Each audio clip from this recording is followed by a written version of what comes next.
Hello students, I am doctor Vikram Gupta, HOD computer science Patna महाविद्यालय। और आज फिर एक नया टॉपिक लेकर आए हम आपके लिए, वो है स्विच केस। तो स्विच केस क्या है? ये ब्रांचिंग स्टेटमेंट है। मैंने इसके प्रीवियस लेक्चर में आपको बहुत सारी बातें बताई कि कंट्रोल स्टेटमेंट क्या होता है, कंट्रोल स्टेटमेंट कितने पार्ट होते हैं, जैसे कंडीशनल स्टेटमेंट, अनकंडीशनल स्टेटमेंट क्या होता है।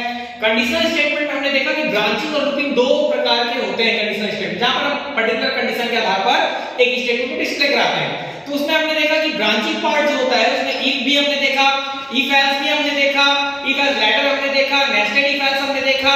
तो ये सारे जो थे प्रीवियस जितने भी थे इफ वाले, यानी कंडीशन और उसके आधार पर ये क्या करता है, स्टेटमेंट को प्रिंट करता है।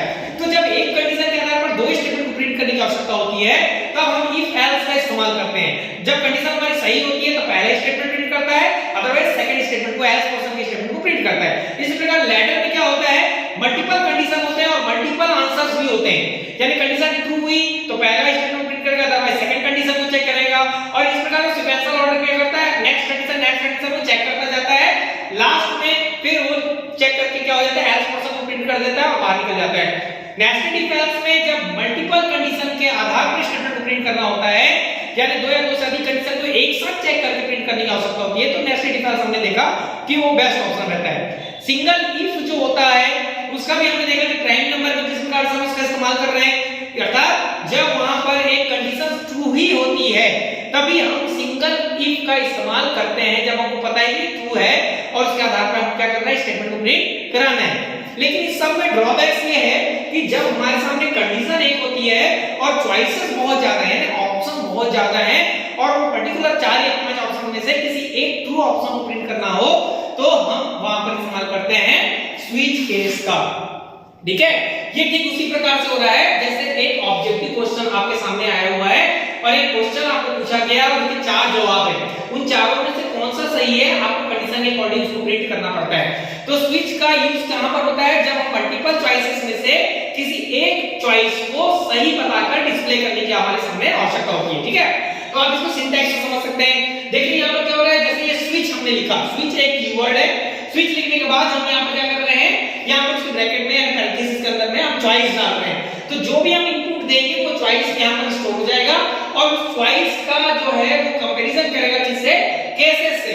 तो जैसे हम स्विच बॉडी के अंदर जा रहे हैं, देख रहे हैं आप कि केस 1 यानी पहला केस को चेक करेगा, जो भी स्टेटमेंट होगा वो अगर ट्रू होगा कंडीशन इससे पैटर्न से मैच कर रहा है तो उसको डिस्प्ले करेगा और ब्रेक करके बाहर आ जाएगा। अदरवाइज सेकंड ऑप्शन को चेक करेगा, सेकंड वाला अगर ट्रू हुआ तो उसको डिस्प्ले करेगा, ब्रेक करके बाहर, गलत होता है तो नेक्स्ट में जाएगा।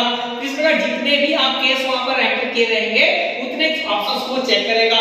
हो सकता है कि उनमें से किसी में भी वो आपको जवाब नहीं मिल रहा है जो होना चाहिए, तो लास्ट में आप डिफॉल्ट में डाल सकते हैं कि इनमें से कोई नहीं। ठीक है, तो यहां पर जैसे होगा तो लास्ट में डिफॉल्ट स्टेटमेंट को प्रिंट कर देता है। अब हम उसका एक छोटा सा प्रोग्राम देख लेते हैं ताकि आप बेटर वे पे समझ सकें सिंटैक्स को। मैंने आपको बताया है जो भी कंट्रोल स्टेटमेंट आप पढ़ रहे हैं कंडीशनल स्टेटमेंट में, ब्रांचिंग पार्ट में, एज इट इज आपको सिंटैक्स को उठाना है और एक प्रोग्राम में आपको पुट अप करना है। तो देखिए कैसा, हमने यहां पर एक प्रोग्राम देख रहे हैं। क्वेश्चन मिला है आपको, write a program for finding a vowel. Vowel हम जानते हैं इंग्लिश कितने प्रकार के होते हैं, 5 प्रकार के होते हैं, ए ई आई ओ यू। ठीक है, तो हम यहां पर सी लैंग्वेज में एक प्रोग्राम डेवलप कर रहे हैं।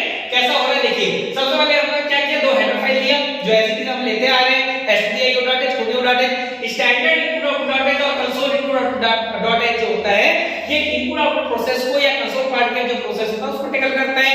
उससे रिलेटेड जो फंक्शन हमने देखा था, printf, scanf ये सब होता है, उसको भी हमने प्रीवियस लेक्चर में पढ़ चुके हैं। void होता है, एम्प्टी डेटा टाइप होता है जो फाल्स वैल्यू रिटर्न नहीं देता, कहने का मतलब नल होता है। इसके बाद main function, mother of all function हम ले रहे हैं। मदर ऑफ फंक्शन के बिना ये कोई भी प्रोग्राम रन हम सी या सी में नहीं करा सकते हैं, इसलिए हम उसकी बॉडी ओपन करेंगे, clr से क्लियर स्क्रीन ले रहे हैं। क्लियर स्क्रीन जो होता है ये कंसोल पार्ट को क्या करता है, क्लियर कर देता है ताकि हर बार आपका नया आउटपुट वहां पर जनरेट हो सके।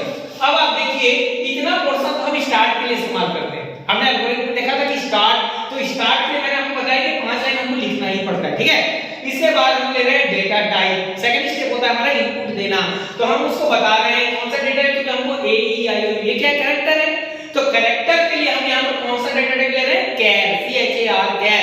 मेमोरी में 1 बाइट का स्पेस कैप्चर करता है। ठीक है, यहां पर हम उसको बता रहे हैं कि कैर प्रकार का जो डेटा है हमारा वेरिएबल है कौन कौन है, ए ई आई ओ यू। हमने उसको बता दिया कि वोवेल है, 5 प्रकार के वोवेल हमने वहां पर लिख दिया।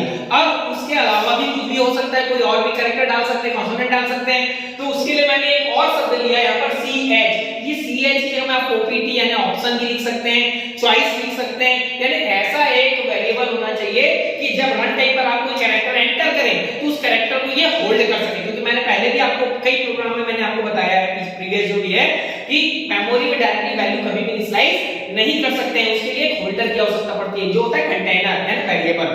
तो हम यहाँ पे एक वेरिएबल ले रहे हैं CH चॉइस के लिए। अब यहाँ पर मैं एक आउटपुट स्टेटमेंट ले रहा हूँ printf एंटर योर कैरेक्टर। यानी जैसे ही मैं रन कराऊंगा, अल्टर F9 करूंगा, कंपाइल करेगा, कंट्रोल F9 करूंगा, रन होगा, रन होता ही एक ब्लैंक स्क्रीन आई, उस ब्लैंक स्क्रीन में आपको ये मैसेज मिल जाएगा एंटर योर कैरेक्टर। तो जैसे आपको मिलता है, हम यहाँ पर सपोज लिखे A, तो वो A कहां आ गया, स्टोर हो गया स्विच में पार्ट में चला जाएगा। इस A से ये क्या करेगा, अंदर जाएगा और अंदर जाकर चेक करेगा केस का पैटर्न A और A हमारे द्वारा दिया गया जो कैरेक्टर है A, और ये A सेम हो रहा है पैटर्न, तो क्या करेगा, A इज वॉवेल मैसेज मिलेगा और ब्रेक करके प्रोग्राम से बाहर आ जाएगा। उसी प्रकार अगर आप E देते हैं तो E से मैच करेगा, ये गलत हो जाएगा, इससे पैटर्न मैच नहीं करेगा, ब्रेक करेगा, अगले स्टेटमेंट में जाएगा, इसको चेक करेगा, अगर ये गलत हो रहा है तो अगले स्टेटमेंट में जाएगा, अगले स्टेटमेंट में जाएगा, O से चेक करेगा, अगर आपने दिया था U तो U से चेक करेगा और U इज वॉवेल देगा और ब्रेक करके बाहर आ जाएगा। हो सकता है इतना ही पॉसिबल कि जो आप वहां पर कैरेक्टर आपको मैसेज मिल रहा है रन टाइम पे एंटर योर कैरेक्टर, तब वहां पर आप कैरेक्टर में B लिख दे रहे हैं, जबकि B तो कोई वॉवेल होता नहीं है, वो कॉन्सोनेंट होता है, और आपने यहां मेंशन नहीं किया है प्रोग्राम में A E I O U पांचों पैटर्न से मैच करेगा। पहले आएगा B की तुलना A से करेगा, नहीं मैच हो रहा है, नॉट मैच, सेकंड में आएगा E से करेगा, I से करेगा, O से करेगा, U से करेगा, किसी से भी मैच अगर नहीं हो रहा है क्योंकि वो कॉन्सोनेंट है, तो वो कहां चला जाएगा, डिफॉल्ट में चला जाएगा। और डिफॉल्ट में आपने लिख के रखा हुआ है यहाँ पर it is not a vowel, आप इसकी जगह पर लिख सकते थे इट इज अ कॉन्सोनेंट, जो भी मैसेज आपको देना है, ठीक है। तो आप यहाँ लिखिए it is not a vowel, तो आपको मैसेज मिल जाएगा आउटपुट। जब आपने B लिखा, कैरेक्टर किया एंटर, यहाँ पर आपने लिखा एंटर कैरेक्टर में B, और जैसे ही आपने B डाला तो आपको रिजल्ट मिलेगा it is not a vowel, जो आपने डिफॉल्ट में लिखा हुआ है, ठीक है। तो ये था हमारा स्विच केस, यानी मल्टीपल चॉइस में से एक पर्टिकुलर सही चॉइस को प्रिंट कराने के लिए हम किसका इस्तेमाल करते हैं, स्विच केस। तो आई होप ये आपको समझ में आ गया होगा प्रोग्राम। मिलते हैं नेक्स्ट लेक्चर में जो होगा लूप पर आधारित, ठीक है। Okay, thank you so much.